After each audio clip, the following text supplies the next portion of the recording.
होता है। तो 3 टाइम का नगर परिषद का जो इलेक्शन उन्होंने वो खड़गपुर के पानी में जीत लिया, अभी तक वो पानी आया नहीं है। और क्या बोलते हैं डोंगराव में पानी आएगा, और डोंगराव में से 100 गाँव को पानी जाएगा, लेकिन वो आता नहीं, सिर्फ बोलते रहते हैं। तो ऐसा जो है, तो हमारे उम्मीदवार जो भी बोलते हैं, जितना भी बोलते हैं, वो उनसे जितना होता है उतना ही बोलेंगे, और वो जितना काम करते हैं। मैं आप लोगों को एक छोटी सी मिसाल देता हूँ। हमारे गाँव के अंदर मैं कोई बहुत बड़ा पुजारी नहीं है, मैं कोई बहुत बड़ा जो तो मेरे पास कोई बहुत बड़े बड़े जो तो पदवी नहीं है, मेरे पास कोई डिग्रियाँ नहीं है, मैं जो तो कोई बहुत बड़ा पदधारी नहीं है, मैं कोई आमदार खासदार से का जो है तो मैं कार्यकर्ता भी नहीं है। लेकिन मैं जो भी छोटे मोटे जो भी गौर गरीब के काम करता हूँ, यही सोनाली साहब जो हमको हमेशा तहसील के अंदर मिलेंगे। एक ऐसा उम्मीदवार है जो हमेशा हमको तहसील के अंदर मिलेंगे। और आमदार अब्दुल सत्तार साहब क्या बोले थे 3 दिन पहले, हमारे पास एक पढ़े लिखे उम्मीदवार है और एक दारू वाला उम्मीदवार है। क्या बोले थे रोहन साहब? 2 उम्मीदवार है बोले, एक पढ़ा लिखा है बोले और एक दारू वाला है बोले। उन्होंने नाम नहीं बताए, लेकिन साफ शब्दों में बोले उन्होंने 2 उम्मीदवार है बोले, एक पढ़ा लिखा है बोले, एक दारू वाला है बोले। फिर क्या बोले थे हमारा उम्मीदवार बोले 3-4 भाषा में बातें कर सकता है बोले। तो काय को लग रहा है हमको 3-4 भाषा में बता? अरे बाबा, हमको उम्मीदवार कौन होना जो गोर गरीबों का राशन मिलता क्या देखने को, गोर गरीबों को स्वच्छता का पानी मिलता क्या देखने को, गोर गरीबों को अपना हक अधिकार मिलता क्या। अगर कोई गरीब का घर को लाता है, उसका जॉब कार्ड दूसरे को अगर लगा देते हैं, उसकी अगर फरियाद जाती है तो उसको सुनता क्या। तो बोले 3 भाषा में बात करने वाला उम्मीदवार है। और हमारा जो उम्मीदवार है बोले, एक दूसरा उम्मीदवार वो हमारे से उम्मीदवार है बोले, उप सरपंच बन का था, इधर चल गया था उधर चल गया था।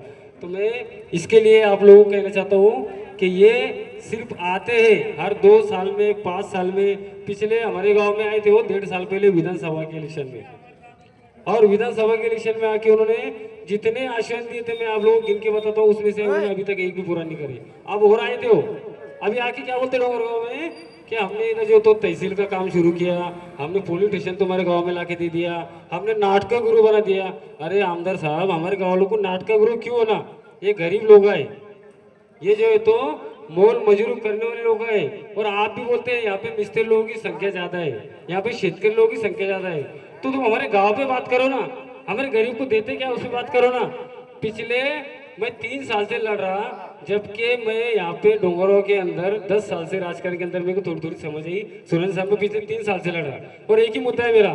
ये सभी लोगों के सामने मैं फिर से डबल से कह रहा हूँ कि डोंगरों के अंदर सबसे ज्यादा लोग का जो रहते गायरन धारण के ऊपर रहते।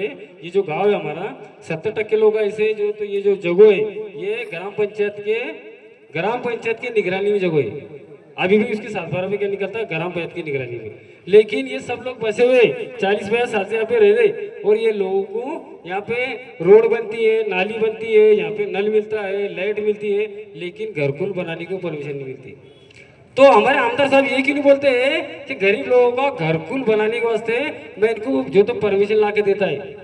गरीब लोगों को यहाँ पे नमूना नंबर 8 बनाने के वास्ते मैं जब भी उपोषण करता हूँ, मैंने 3 बार उपोषण करा, मेरे पास ग्राम पंचायत ने लिख के दिया हुआ है कि हम देते क्या बोलते हो, हम ठहराव लेते देते, लेकिन देते कुछ भी नहीं हो, देते कुछ भी नहीं हो।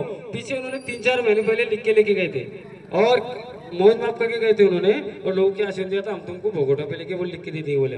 लेकिन उन्होंने किसको नमूना नंबर 8 दी नहीं। और घरकुल, मैं घरकुल के विषय पे तो कम से कम 4 घंटे बात कर सकता हूँ, लेकिन हमारे जो तज्ञ सोनाली साहब ये आप लोगों को अच्छे से समझाने वाले। वैसे हमारे रफीक पठान भी कुछ कम नहीं है, आप लोगों को मालूम है इनका एक बार तड़ाका विधानसभा के अंदर, इनका अंदाजा लगा रहे थे लोग ये क्या बोलेगा, ये कितने मतदान लेगा, ये कहाँ तक जाएगा। लेकिन शेर का बच्चा है वो।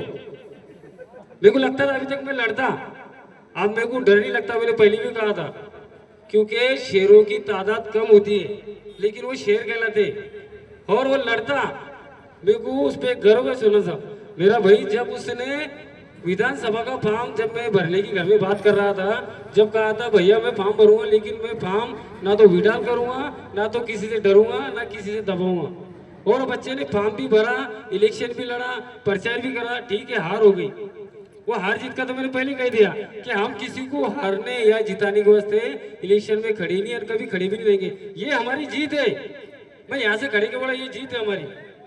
मतदान तो हर उम्मीदवार लेके खड़े था है, उम्मीद लेके खड़े था है, और ये जो लोग है ना ये चुन के देते, और ये जिसको चुन के देते वो राजा बनता है। चाहे वो सरपंच हो, वो आमदार हो, ग्राम पंचायत का सदस्य हो, या तो फिर वो खासदार हो, लेकिन ये लोग चुन के देते, वो कहीं ना ऊपर से मतदान नहीं लाते। ठीक है, आज का फैशन चल रहा है, कोई उम्मीदवार तय होता है तो लोग पहले क्या बोलते हैं सुनो साहब, अरे वो उम्मीदवार काका है। ये नहीं पूछते वो गोरा है, काला है, बारीक है, पतला है, मोटा है। ये नहीं पूछते कि ये बारीक है कि मोटा है कि पतला है, सिर्फ ये पूछते हैं कि वो कितने पैसे वाला है। लोगों की ये मानसिकता बन गई है, उम्मीदवार कितने पैसे वाला है, वो कितना पैसा खर्चा करेगा, वो कितने बैनर पोस्टर लगाएगा।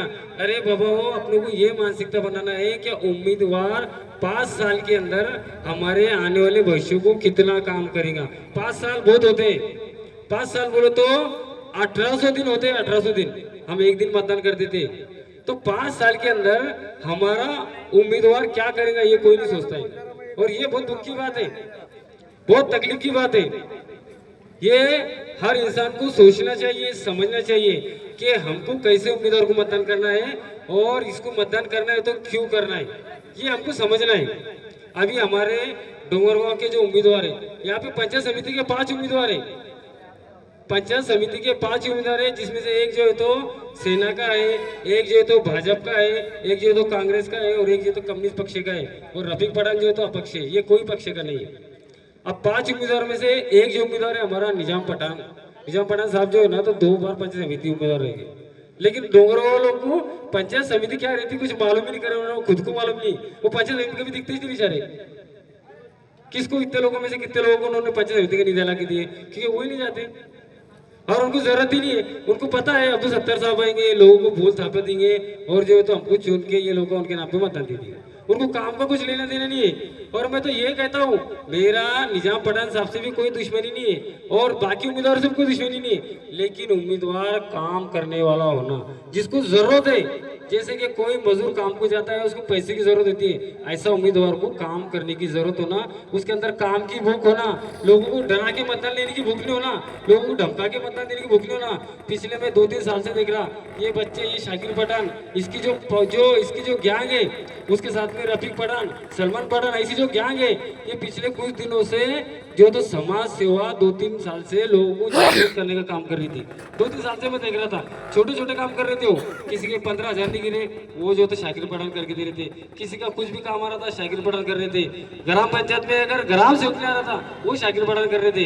तो ये लोगों को भी डराने का, धमकाने का काम, ये कौन सा राजकारण है ऐसा?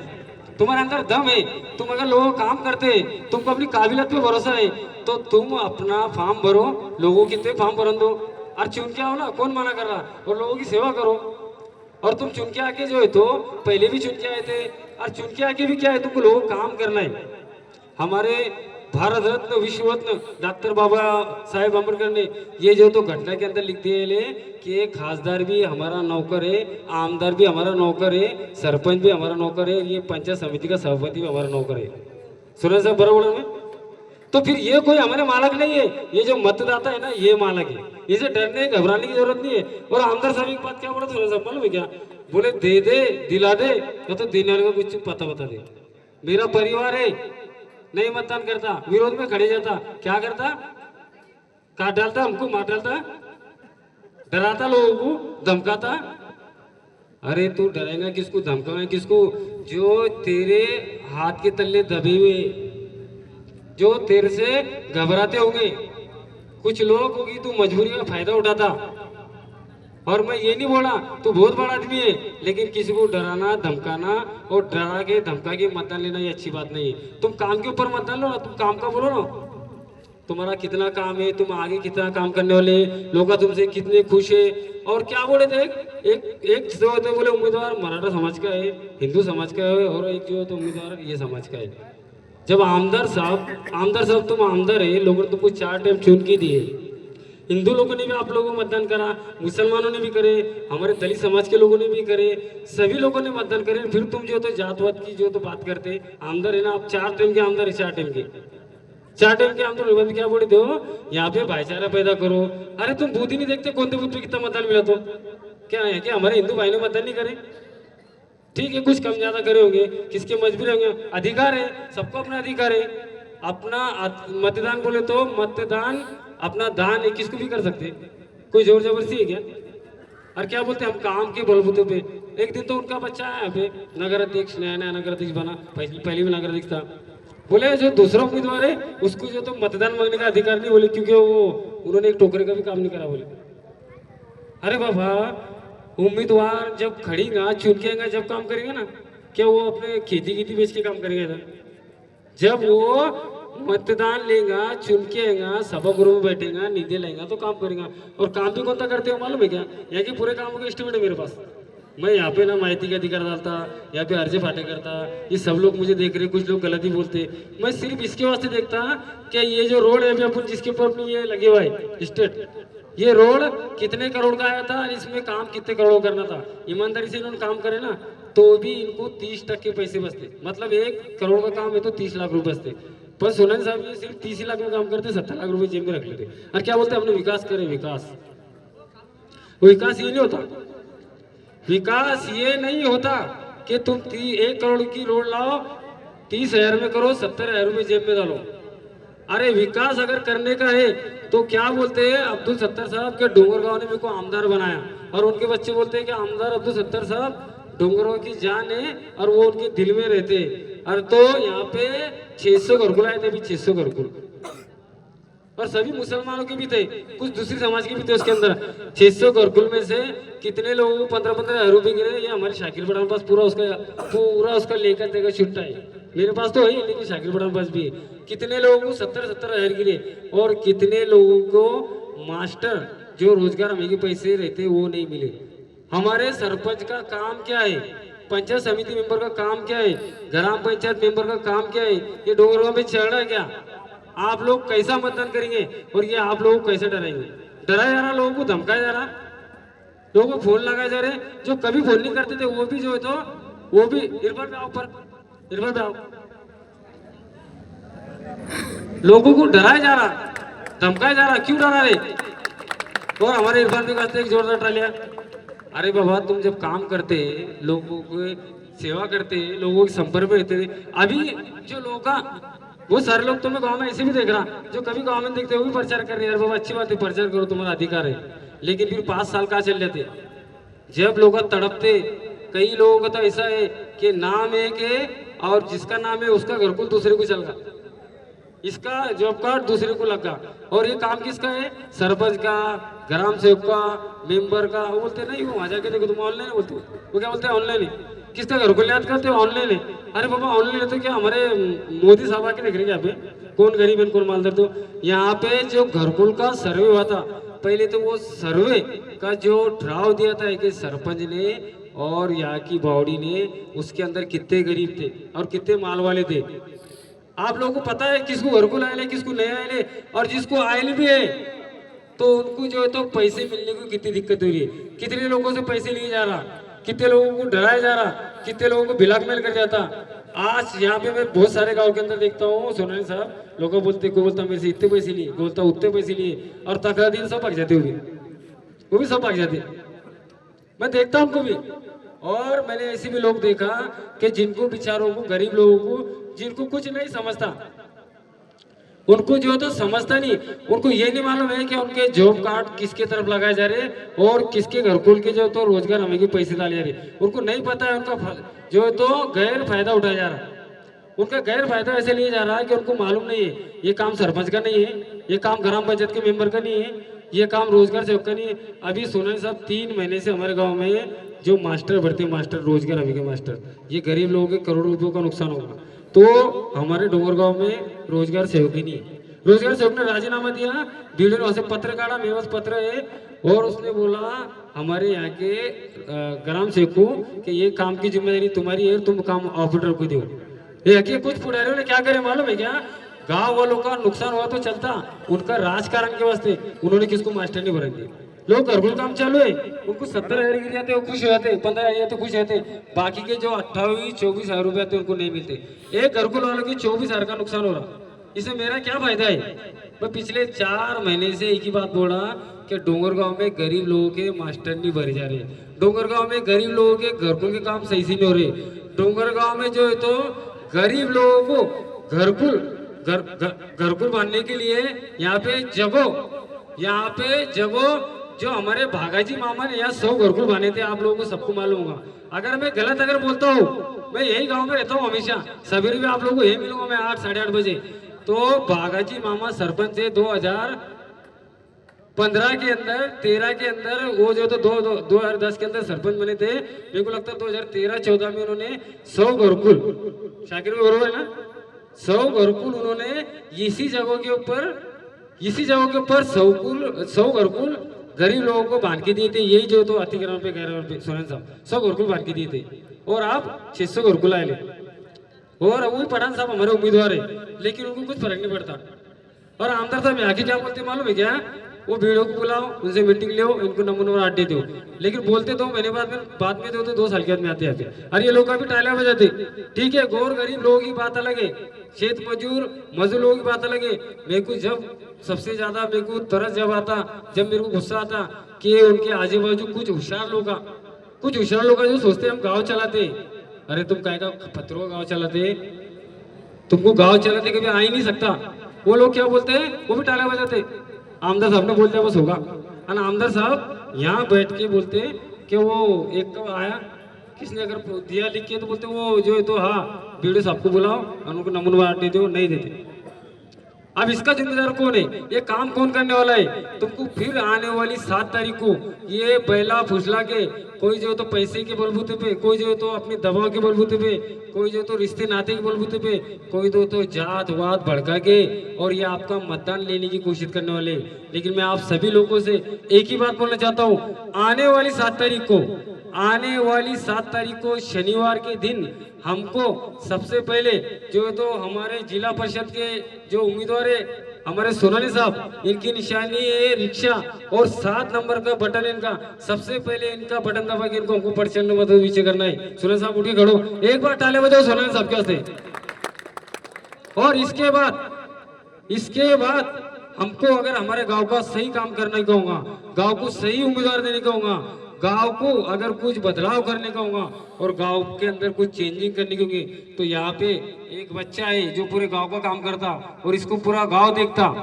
ये छोटे से बड़ा इसी गांव के अंदर हुआ और दूसरे भी उम्मीदवार इसी गांव के। इसके अंदर अगर थोड़ी भी खराबी होगी तो इसको मतदान मत करो, और इसके अंदर तुमको थोड़ी सी भी अच्छाई अगर दिखती होगी तो इसको जरूर मतदान करो और इसको मतदान करके चुन के लाओ और इसको 5 साल के वास्ते अपना सालदार बनाओ। तो इसकी निशानी है क बशी, इसका बटन नंबर है 5।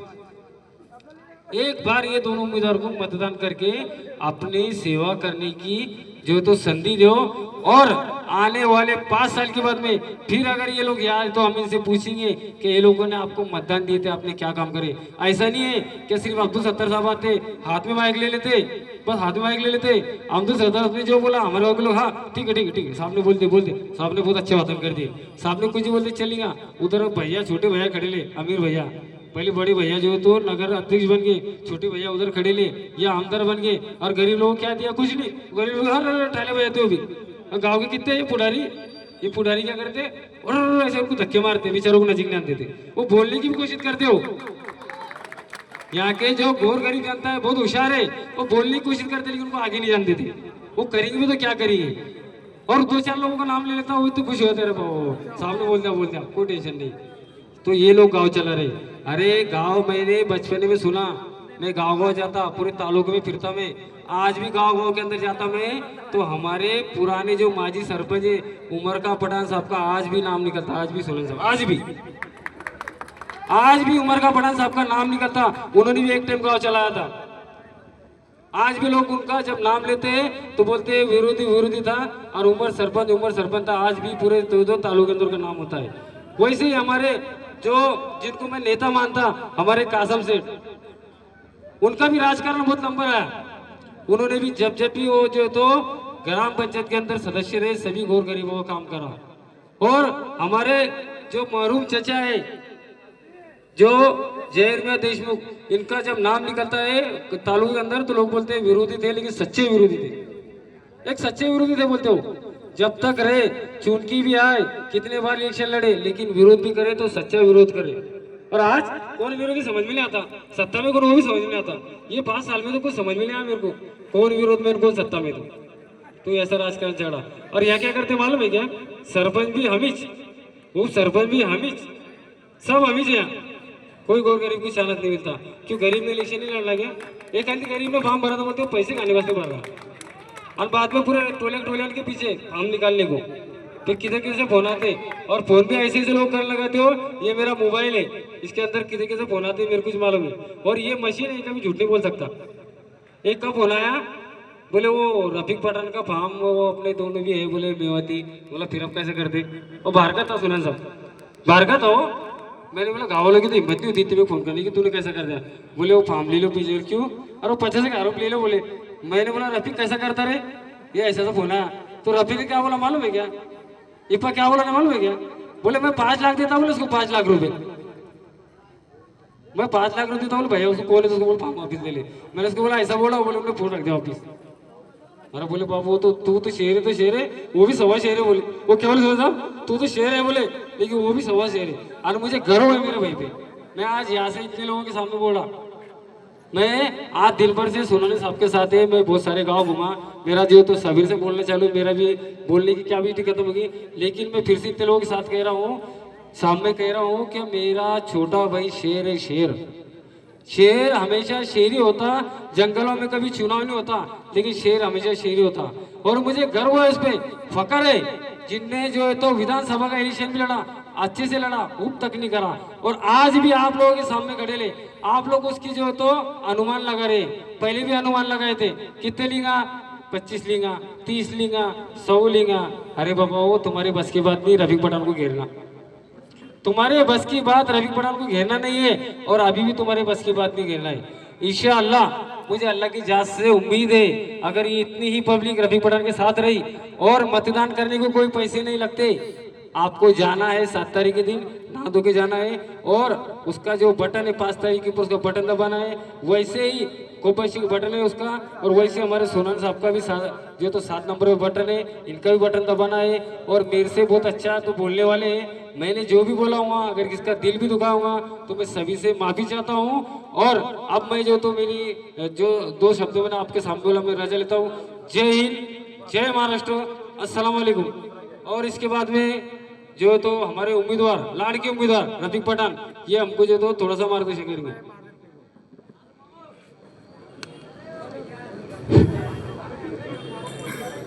अस्सलाम वालेकुम, जय हिंद, जय महाराष्ट्र, जय भीम सभी साथियों।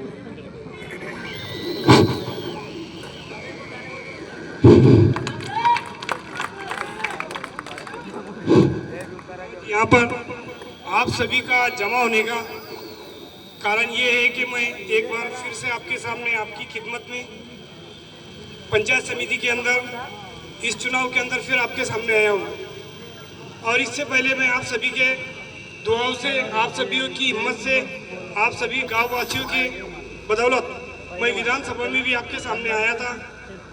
और जब मैं विधानसभा लड़ा तो बहुत सारे लोगों ने मेरे बारे में कुछ अंदाज लगाए, क्या ये क्या करेगा, ये खड़े रहेगा। ये कुछ लोगों ने कहा पैसों के लिए खड़ा, कुछ लोग बोलते हैं ये नाम के लिए खड़ा, कुछ लोग बोलते हैं ये क्या करेगा। तो मैंने करके दिखाया मैं क्या कर सकता हूँ, दोनों तालुके के अंदर करके दिखाया। और आज भी बोल के दिखा रहा हूँ कि आगे 9 तारीख को क्या करके दिखाऊंगा, इसका अनुमान आप नहीं लगा सकते, और इसका आपको कोई अंदाज़ा भी नहीं है। जैसे मैं आप सभी को बताना चाहता हूँ कि मेरा डबल से जो पंचायत समिति लड़ने का जो निर्णय है वो इसलिए है कि अब मुझे तो कोई इंटरेस्ट नहीं रहा था, लेकिन फिर मुझे भाई की तरफ से बोला गया कि तुझे फिर पंचायत समिति लड़ना है, जनता की समस्या हल करना है। क्योंकि जब मैं एक दिन पंचायत समिति के अंदर गया या मध्यवर्ती बैंक के अंदर गया, सिल्लोड़ के अंदर, जब घरकुल के पैसे पास हुए, गांव के सभी लोगों को 15-15 हज़ार रुपये का जब पहला हफ्ता गिरा, और जब बैंक के अंदर कुछ गरीब भाई जो रोज़ा मजदूरी से काम के लिए जाते, वो जब पैसे निकालने के लिए गए तो वहाँ पर मध्यवर्ती सहकारी सोसाइटी मध्यवर्ती बैंक के कर्म, वहाँ पर मैनेजर साहब उन्हें ये बोलते हैं कि भाई आपके जो 15,000 रुपये आए हैं इसके ऊपर होल्ड लगा हुआ है।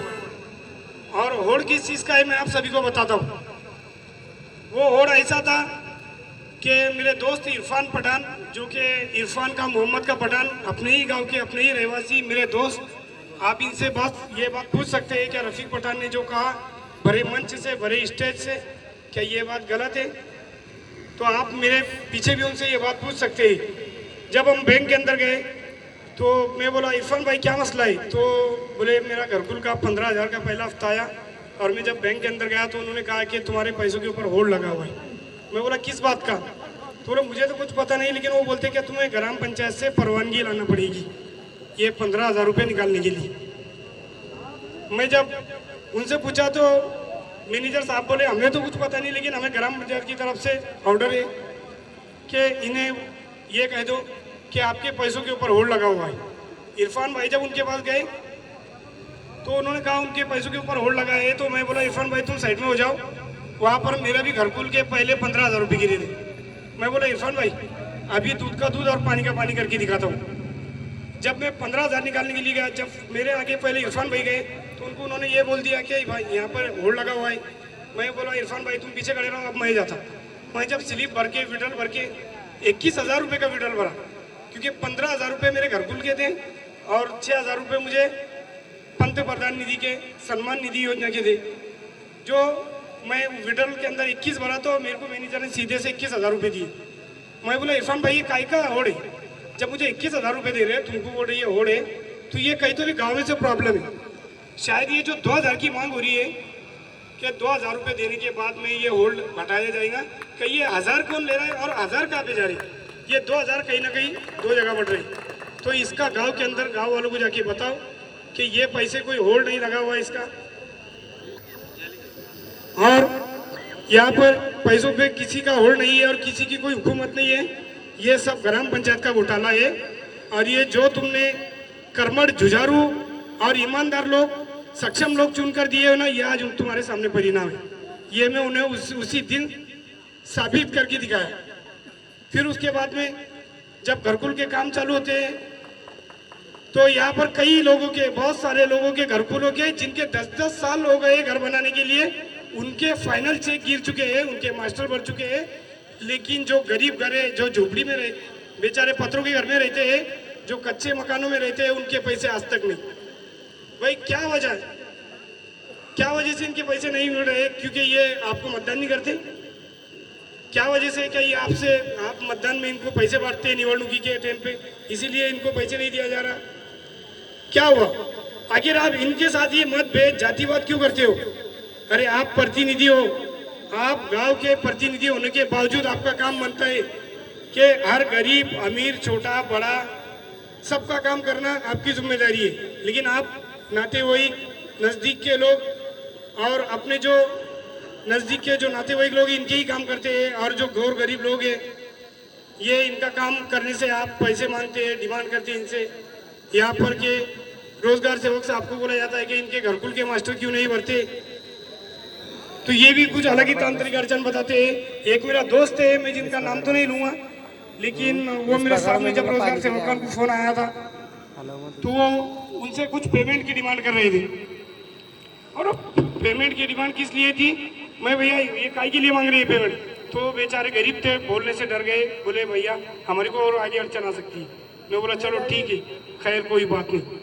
अभी कुछ कर आप जो समझ रहे हैं ये भी दोस्त हो सकता है, क्योंकि आपने ही इनको चुन के दिया है, इन कर्मठ जुझारू ईमानदार लोगों को। ये आप, हाँ, आपके सामने जो रिजल्ट इन्होंने लाए हैं 5 साल की, आप यहाँ पर जो भी, अब मैं आगे अपनी कार्रवाई बढ़ाना चाहता हूँ और आपको समझाना चाहता हूँ डिटेल में।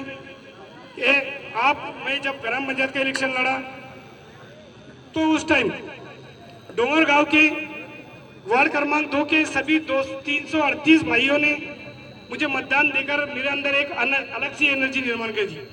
जब मैं पहली बार ग्राम पंचायत के चुनाव में उतरा तो लोगों ने अंदाजा लगाया।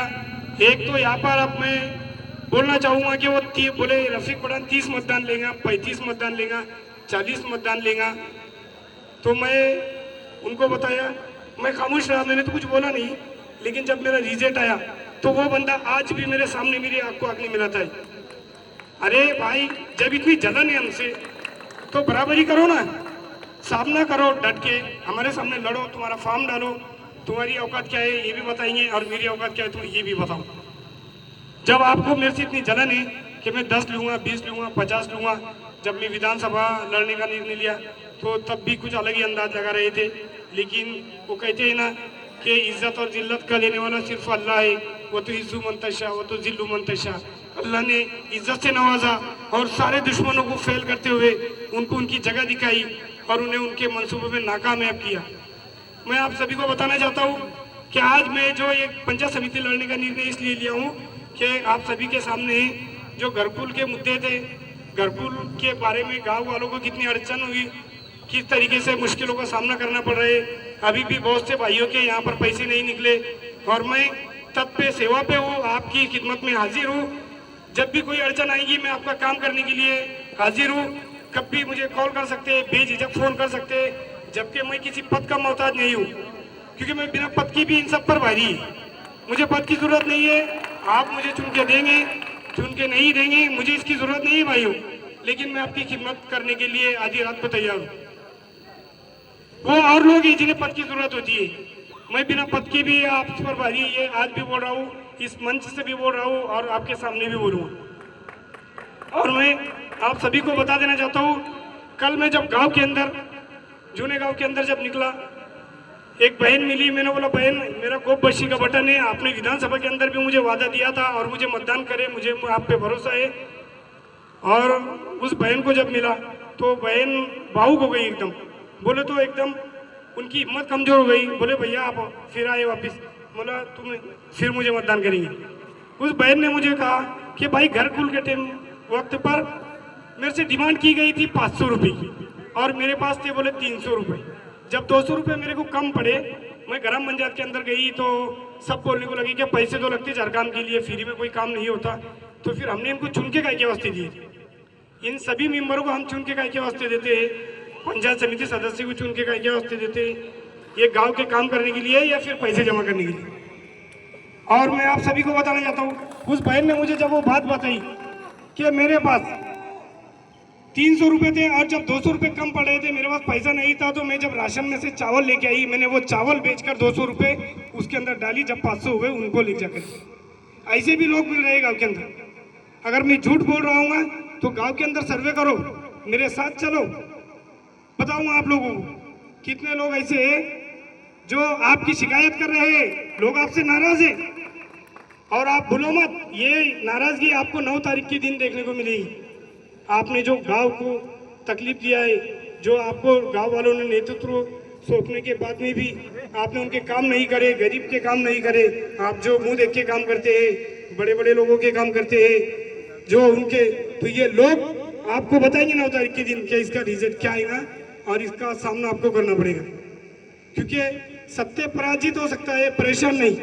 मैं सही हूँ, सच्चा हूँ और जो बात बोलता हूँ सच्चे दिल से बोलता हूँ और आगे भी बोलता रहूँगा। एक मेरे दोस्त शाकिर पठान जो राष्ट्रवादी कांग्रेस पक्ष के, मेरे यहाँ पर सारे दोस्त मौजूद हैं, मैं इनका भी दिल से आभार, तहे दिल से शुक्रिया अदा करना चाहता हूँ। जैसे कि हमारे रफीक का, शब्बीर का पठान, मेरे दोस्त शाकिर पठान, राष्ट्रवादी कांग्रेस पक्ष के अध्यक्ष फारूक पठान, यहाँ पर छोटे दूसरे फारूक पठान, जुबैर शेख, सलमान का, शब्बीर का पठान, ये सभी दोस्त यहाँ पर, जाकिर शेख, ये जो राष्ट्रवादी कांग्रेस पक्ष के जो काम करने वाले बच्चे, मुझे इनके अंदर की जो एनर्जी, इनके अंदर का काम करने का जज्बा देखकर एक खुशी महसूस हुई थी कि अब मेरे बाप काम करने के लिए कोई नए बच्चों में उमंग पैदा हो चुकी है।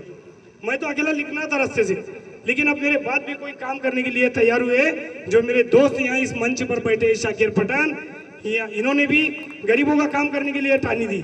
जब मैं पंचायत समिति के अंदर गया तो वहाँ पर घरकुल के जो हमारे इंजीनियर साहब हैं, उन्होंने हमें बताया कि डोंगर गांव से मुश्ताक मेवाती के बाद में 2 लड़के आते हैं, एक का नाम है रफीक पठान और एक का नाम है शाकिर पठान। ये 2 लोग हैं जो बिना किसी लालूच के, बिना किसी झिझक के, बिना किसी पैसों के लिए काम करते हैं। मैं कहा कि वो मेरे दोस्त है और वो सच्चे हैं, मुझे मालूम है वो क्या कर सकते हैं। मुझे मालूम है कि उन्हें कोई पैसों की लालूच नहीं, उन्हें कोई पैसे का लोभ नहीं, वो उनके दिल में एक सच्ची मनोभावना है और वो गरीब लोगों की खिदमत करना चाहते हैं। जो रफीक पठान है वो बोलने को सीधे और सरल है, वो डायरेक्ट जो बोलना है वो सीधा खुले मन से बोलते हैं, खुले दिल से बोलते हैं। बहुत ही बोलने को सीधा आदमी है बेचारा, लेकिन जो भी बोलता है सच्ची बात बोलता है। और मैं राष्ट्रवादी कांग्रेस पक्ष के सभी कार्यकर्ताओं का आभार तहे दिल से शुक्रिया करता हूँ और उनके काम करने के जज्बे को सलाम करता हूँ। और हमारे चरण काका जो कि मेरे मार्गदर्शक, यहाँ पर इनका तालियों से स्वागत करें। और यहाँ पर इन्होंने भी मुझे काफ़ी प्रेरणा दी है, जो कि पुराने टाइम में जो हमारे सरपंच साहब है उमर का पठान, उनके वक्त में ये भी निवडणूक लड़ चुके हैं। और इन लोगों ने, जब मैं विधानसभा लड़ा तो उस टाइम में मेरा आत्मविश्वास बढ़ाने का अगर सबसे ज्यादा किसी ने काम किया था भाई के, शाकिर पठान के, राष्ट्रवादी कांग्रेस पक्ष के मेरे दोस्त, इनके बाद में अगर कोई मेरा आत्मविश्वास बढ़ाने का काम किया था तो वो चरण काका थे। इन लोगों ने इसे कहते हैं कि गरीब का ही आत्मविश्वास बढ़ाएगा। ये गरीब लोग हैं, ये गरीब की जानी हुई, इनको गरीब का आगे बढ़ना इन्हें अच्छा लगता है। कुछ लोग हैं जो मेरी लेवल के, मेरे साथ के हैं, आज उन्हें मेरा मंच